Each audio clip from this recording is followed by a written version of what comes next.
1963년도에 도끼로 일가족 6명을 죽인 살인강도 고재봉은 옥중에 있으면서도 여러 믿음의 용사들의 도움으로 예수님을 믿고 구원받아 완전히 새 사람이 된 후에 옥중 전도사가 되었습니다.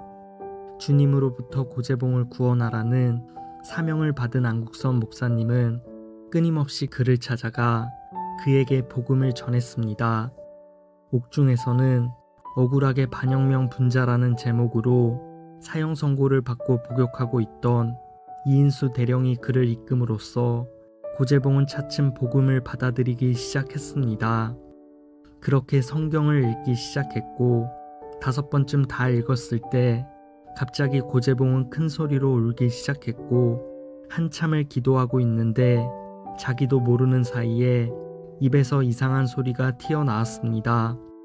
자기 자신도 그 말이 무슨 뜻인지 모르면서 마치 큰 힘에 이끌려 무어라고 중얼중얼 한참을 말하였습니다.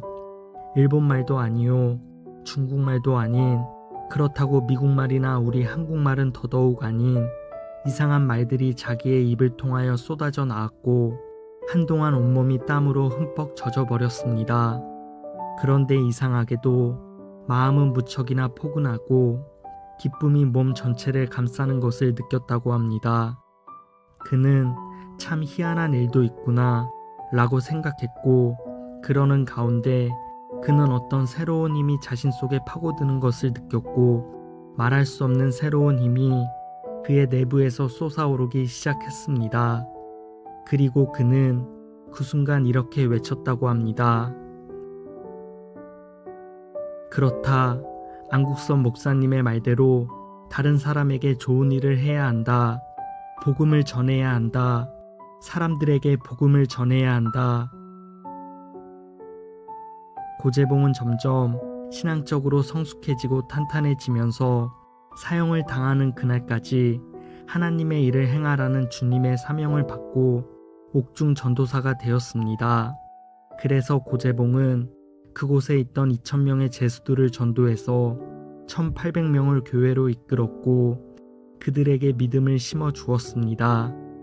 어느 순간부터 고재봉의 얼굴에서는 신앙의 광채가 나기 시작했고 살기로 가득했던 그의 얼굴은 해맑은 어린아이처럼 변하기 시작했습니다. 그것은 어떤 한 사람만 그렇게 느끼는 것이 아니고 안국선 목사님과 제수들 그리고 감옥에 있던 간수들조차도 모두 똑같은 생각을 가지고 있었습니다. 하지만 시간은 빠르게 흘러갔고 안국선 목사님은 무거운 마음으로 마지막 면회를 갈 준비를 하고 있었습니다. 그날은 주일이었고 그 다음 날은 고재봉의 사형이 집행되는 날이었습니다. 고재봉은 평소와 다름없는 표정으로 반갑게 목사님을 맞이했고 목사님은 그에게 물었습니다.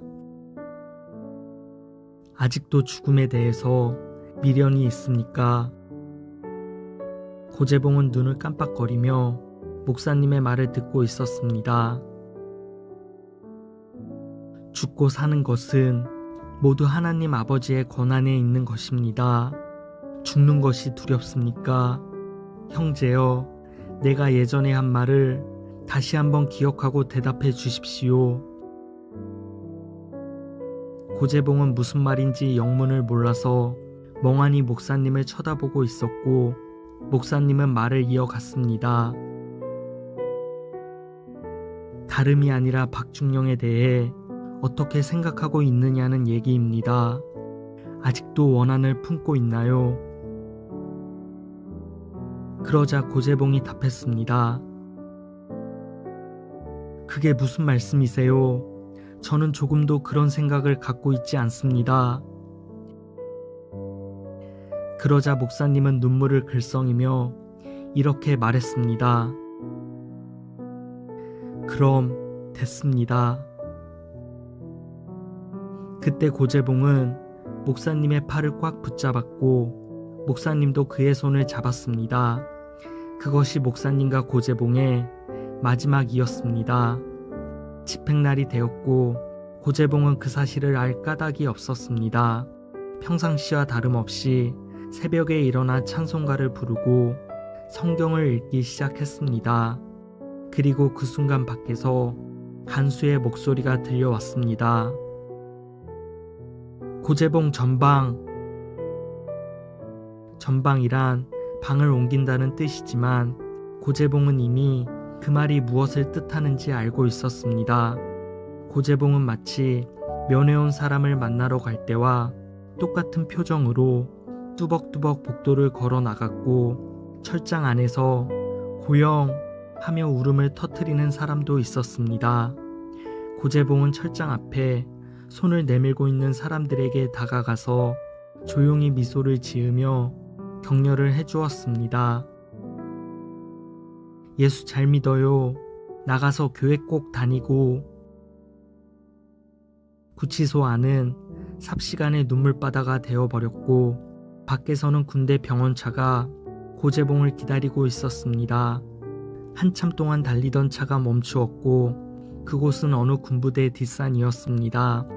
많은 간수들과 검찰관 그리고 총을 가진 9명의 헌병들과 목사님 한 분이 미리 와서 줄을 지어 기다리고 있었습니다. 간수 2사람이 고재봉을 부축하고 가서 말뚝에 기대게 하고 밧줄로 가볍게 묶었습니다.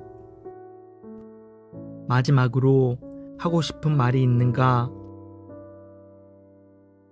고재봉은 잠시 침묵을 지키고 있다가 입을 열었습니다. 하나님이 세상을 이처럼 사랑하사 독생자를 주셨으니 이는 저를 믿는 자는 멸망치 않고 영생을 얻게 하려 하심이라. 고재봉의 목소리는 한적한 주위 공간을 울렸습니다. 또 할 말 있는가? 검찰관님, 제가 웃고 있을 때 방아쇠를 당겨주세요. 고재봉은 침착했습니다. 그리고는 소리를 높여 찬송가를 부르기 시작했습니다. 찬송가를 시작할 때 고재봉은 울고 있었지만 찬송이 끝나갈 때쯤 그는 미소를 지었습니다. 그때 방아쇠가 당겨졌고 살인마 고재봉은 그렇게 세상을 떠났습니다. 그의 죽음을 현장에서 지켜본 모든 간수들과 헌병들은 고재봉의 시신을 보고 깜짝 놀랐다고 합니다. 그 이유는 수많은 시신들을 봐왔지만 사형을 당한 자가 이렇게 평안하게 웃고 있는 모습은 처음 봤기 때문이었습니다. 그래서 그들은 그때 함께 동행했던 목사님에게 예수님이 어떤 분이시기에 저런 모습을 하고 죽음을 맞이할 수 있냐고 하면서 자신들도 예수를 믿을 수 있냐고 물었다고 합니다. 고재봉은 그렇게 세상을 떠나는 그 순간까지 불쌍한 영혼들을 전도하게 되는 기적을 일으킨 것입니다.